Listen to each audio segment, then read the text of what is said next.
Welcome into College Corner. Today, covering March Madness bracket strategy. There's tons of strategies, historic data that can help you create, maybe not the perfect bracket, nobody's doing that, but a bracket that can help you win your pool. We'll go round by round with some of the best data strategy to be able to build out your bracket. A lot of you, if you're new to college basketball this season, you haven't watched a lot, this is something that you can kind of hang your hat on as here's what's happened in the past and how I can predict what's going to happen this year. And then for those of you that have been watching college basketball all season, this could be a spot for you as someone who's have a lot of knowledge on a lot of these teams, maybe settle you in terms of you really like a lot of the favorites you find yourself. How can you look at some of this past information to help you better be more disciplined? But for a lot of you might like taking a lot of upsets, and I think we'll start there in the round of 64. Upsets can be a lot of fun when you're looking at that bracket for the first time of, I could see Virginia losing, I could see Kentucky losing. Let's settle you in though. In the first round of the tournament, there are 6.2 upsets per year in that first round. Now, the most upsets we've ever seen was 2014. There were 19 upsets. So, I mean, things can get crazy, but in a typical year, 6.2 upsets. And as well, a lot of you might look to, where's our 15, 16 seed, like our St. Peter's last year, our Virginia falling a couple years prior. Where's that 15, 16 seed that can make the run? Well, that typically doesn't happen. It's only happened 11 times in the last 40 years. So as exciting as that perspective might be, or the prospect of that happening might be, it's not very likely to happen. And if you're looking to build out a successful bracket, I would avoid doing that, because if you're taking a 15 or 16 seed to knock off a 1 or 2 seed and it doesn't happen, and that 1 or 2 seed makes a deeper run, that's going to be very tough for you to come back from. So we'll get to some of these seeds though, where you do see some higher opportunities for upsets. Let's start with the 10 seed, 7 seed matchup. On average, almost 40% of the time, there is an upset in this spot. So that to me, that can be at least 1, maybe even 2, the potential of. One of my favorites, Boise State to beat Northwestern. Northwestern is a team that wants to score from 3. Boise State, a very, very good three-point defense. Northwestern shooting just 32% from 3 this season, while Boise State is a top 33-point defense. So that is one to look out for, to potentially have in your bracket. The 11 seed and the 6 seed. Almost the same rate, 37.5% of these result in upsets. So very likely to see at least one. One of my favorites here, Pitt over Iowa State. Pitt is actually playing in the first 4 game, and actually something to keep in mind as well for both your round of 32 and round of 64 strategy is a first 4 team. Since it launched 10 years ago, 9 out of the 10 years, a first 4 team has made it to the round, made it through the first weekend. Made it to the round of 32, advancing out of the round of 64. Pitt is that team for me. I think they beat Mississippi State and then get a matchup with Iowa State, who is very reliant defensively on forcing turnovers. Pitt does a great job taking care of the ball. Iowa State wants to score exclusively inside. Pitt's got a very good interior defense and really good team scoring from the perimeter. Great three-point shooting team. That's a team to look out for in that 11 seed, 6 seed matchup.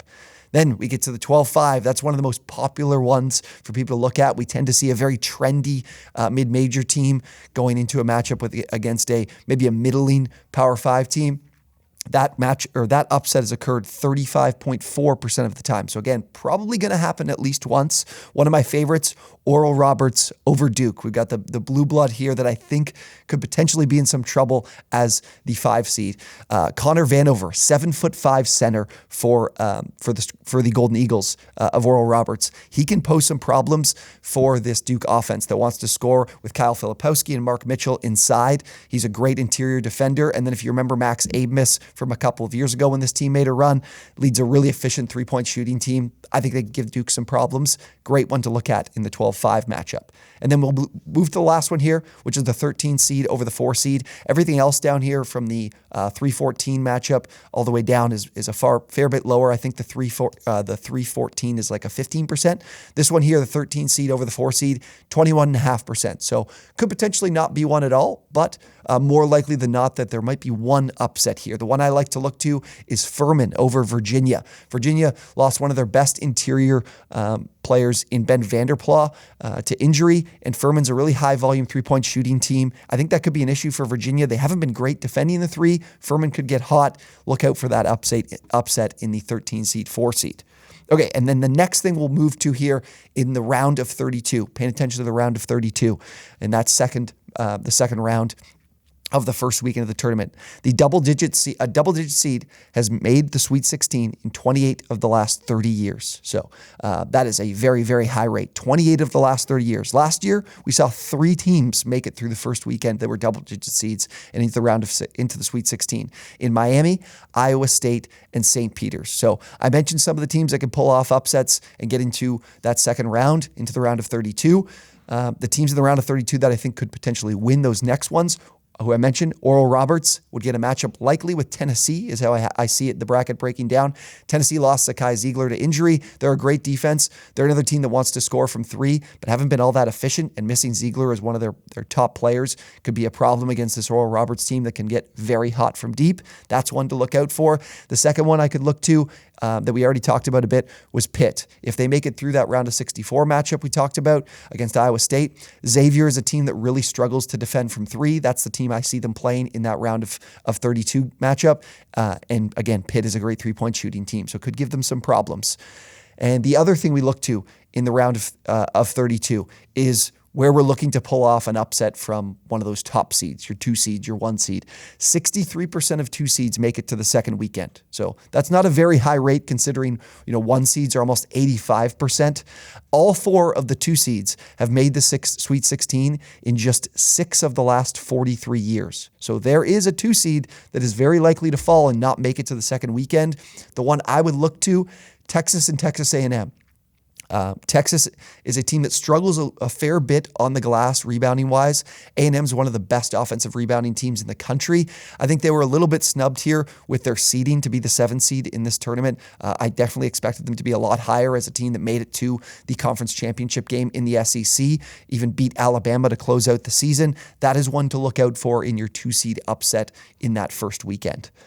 And then let's go to the round of 16, the Sweet 16, and getting into the Elite 8 a little bit as well. At least one number 1 seed has made it to the Final Four in the last 10 straight tournaments. So as we get to the second weekend, we get to the Elite 8, Sweet 16, we're looking at the 1 seeds. We like to look for upsets, but the 1 seeds do a great job in terms of being able to make it to that second weekend and through that second weekend, quite frankly.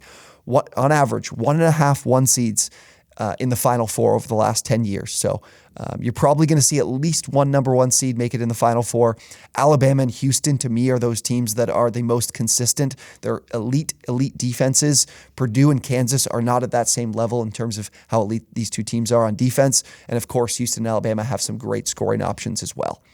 And then Final Four, we look at how we're building this out to be able to who's winning the national championship, who's getting to that Final Four, that final weekend, and who's going to win it all. These are 2 great stats that are going to help you when building your bracket. 82% of Final Four participants are 4 seeds or better. So once you get to that last weekend, this is cream rises to the top. You'll see your upsets. You'll see your craziness from the round of 64 into the Sweet 16. But once we get down to the nitty gritty here, this is where the top seeds are showing up and making it to that last weekend. So ensure you have, I would say, at least three 4 seeds or better in the Final Four. And then at the end of the day, 60% of national champions since the birth of the NCAA tournament are number 1 seeds. So you're more than likely above 50% to see the number 1 seed winning it all. If you guys want to know who I have winning it all, check out our March Madness bracket breakdown video that we dropped yesterday. But those are some of those important strategies to build out your March Madness bracket. If you enjoyed some of this information, be sure to like the video, subscribe to the channel. We'll have plenty more NCAA Tournament and March Madness content coming to you all week and throughout the tournament. Thank you guys so much for watching, and we will see you next time.